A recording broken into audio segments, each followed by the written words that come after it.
Menurut Puan, DPR bersama Kementerian Keuangan juga akan membahas perkembangan nilai tukar rupiah terhadap dolar menjelang sidang terdekat yang membahas pokok-pokok kebijakan fiskal sebagai dasar penyusunan APBN 2026.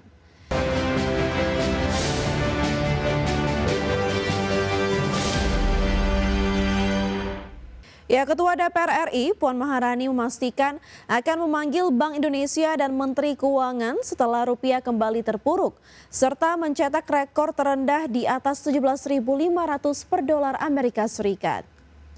Menurut Puan, DPR bersama Kementerian Keuangan juga akan membahas perkembangan nilai tukar rupiah terhadap dolar menjelang sidang terdekat yang membahas pokok-pokok kebijakan fiskal sebagai dasar penyusunan APBN 2026. Dengan dinamika situasi global saat ini, Puan menilai pemerintah Indonesia perlu mengambil langkah antisipasi lanjutan untuk kebijakan fiskal tahun depan.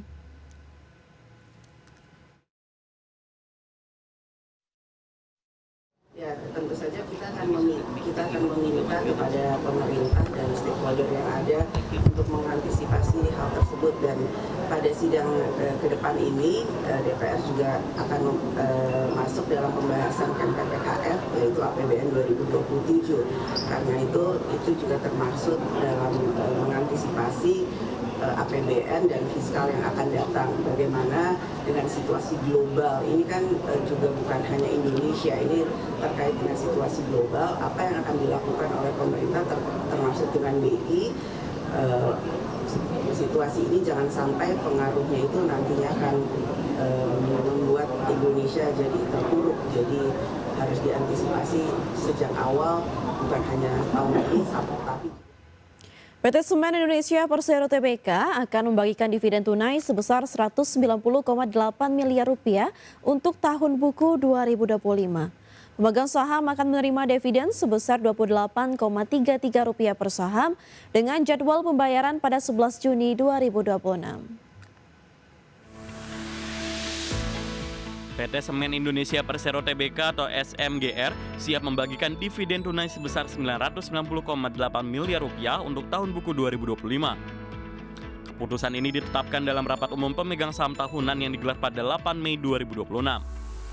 Pemegang saham menyetujui pembagian seluruh laba bersih perseroan sebagai dividen.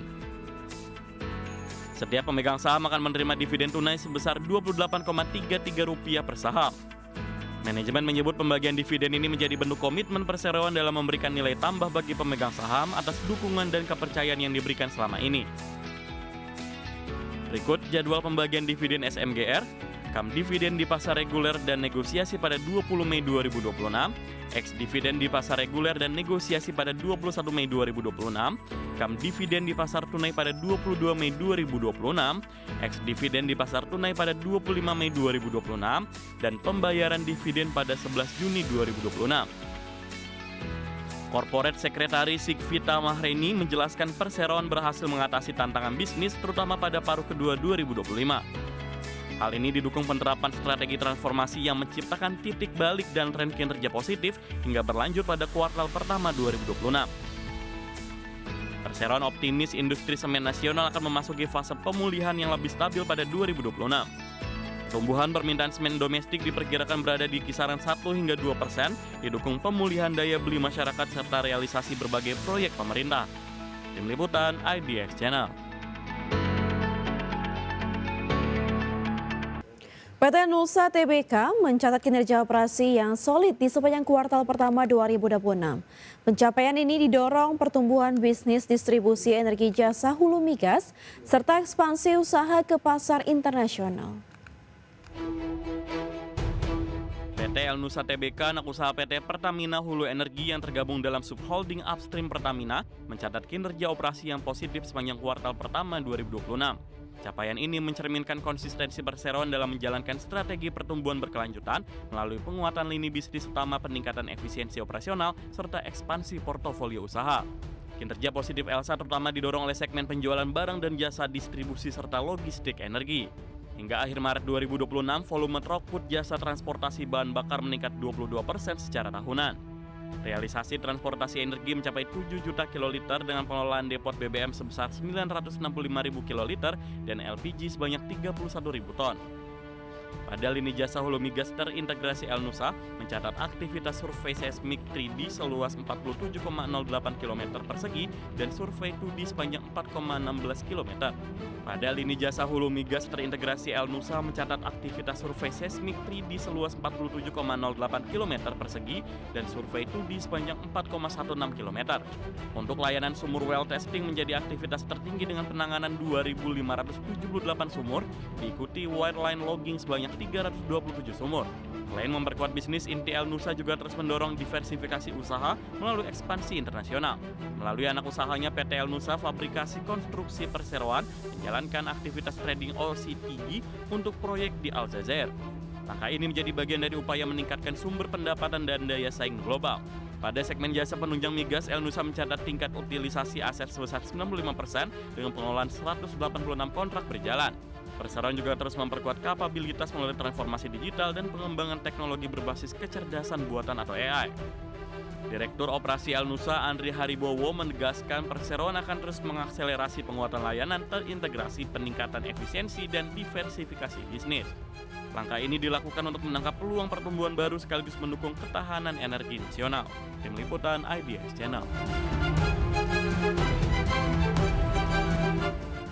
Pemirsa, PT Rukun Raharja Tbk berencana melakukan pemecahan nilai nominal saham atau stock split dengan rasio 1:5.